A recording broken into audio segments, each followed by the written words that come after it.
Hello दोस्तों, कैसे हो आप लोग। आज की कहानी का नाम है डरपोक पत्थर। तो चलिए देर न करते हुए कहानी की शुरुआत करते हैं। बहुत समय पहले की बात है।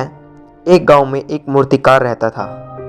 उसे एक मूर्ति बनाने के लिए पत्थर की आवश्यकता थी।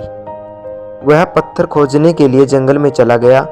वहां पर उसे एक अच्छा और सुंदर सा पत्थर मिल जाता है जिसे मूर्ति का आकार देना बहुत ही आसान था। वह इस पत्थर को देखकर खुश हो जाता है और उस पत्थर को उठाकर अपने साथ अपने घर ले जाने लगता है। जब वह रास्ते में आ रहा होता है तो उसे एक पत्थर और मिल जाता है। मूर्तिकार उस पत्थर को भी अपने साथ ले जाता है। मूर्तिकार दोनों पत्थर को घर ले जाता है और अपने औजारों से पत्थर को मूर्ति का आकार देने लगता है। जैसे ही वह पत्थर पर चोट मारता है, पत्थर कहने लगता है कि मुझे छोड़ दो, इससे मुझे दर्द हो रहा है। तुम किसी और पत्थर की मूर्ति बना लो। अगर तुम मेरे ऊपर ज्यादा चोट मारोगे तो मैं टूट कर बिखर जाऊंगा। पत्थर की यह बात सुनकर मूर्तिकार को उस पर दया आ जाती है और वह उस पत्थर को छोड़ देता है और दूसरे पत्थर की मूर्ति बनाने लग जाता है। यह पत्थर कुछ नहीं बोला और कुछ ही समय में मूर्तिकार इस पत्थर को एक भगवान की मूर्ति में बदल देता है।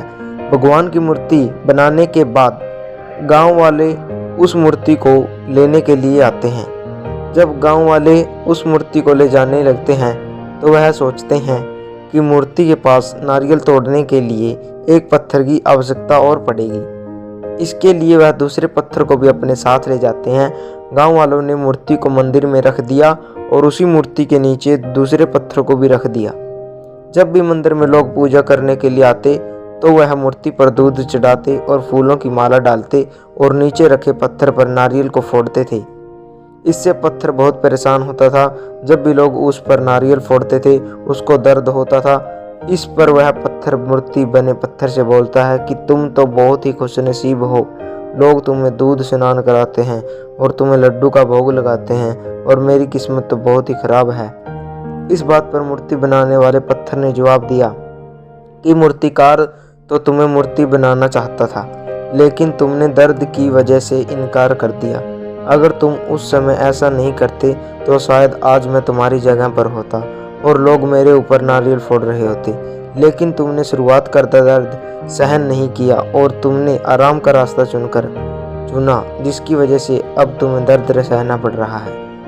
यह बात उस पत्थर को समझ आ गई और वह आगे से कभी कुछ नहीं बोला। जब भी लोग उस पर नारियल को फोड़ते वह बहुत सभी दुख सहता था। जब लोग मूर्ति को लड्डू का भोग लगाते थे तो उस पत्थर पर भी लड्डू का भोग लगाते थे। दोस्तों, जो हमें इस कहानी से सीख मिलती है वह है कि हमें कभी भी किसी भी कठिन से कठिन परिस्थिति में घबराना नहीं चाहिए, क्योंकि शुरुआत में हमारे जीवन में कठिनाइयाँ आती हैं लेकिन बाद में सब कुछ ठीक हो जाता है। जो व्यक्ति शुरुआत की कठिनाइयों को सामना करके आगे बढ़ जाता है उसका आने वाला जीवन पूरा सुखमय होता है। तो कैसी लगी दोस्तों आपको ये कहानी, कमेंट सेक्शन में ज़रूर बताइएगा। और अगर आप हमारे चैनल पर नए हो तो चैनल को कभी सब्सक्राइब कर दीजिए ताकि आने वाली हमारी हर एक वीडियो का नोटिफिकेशन आपके पास पहुंचता रहे।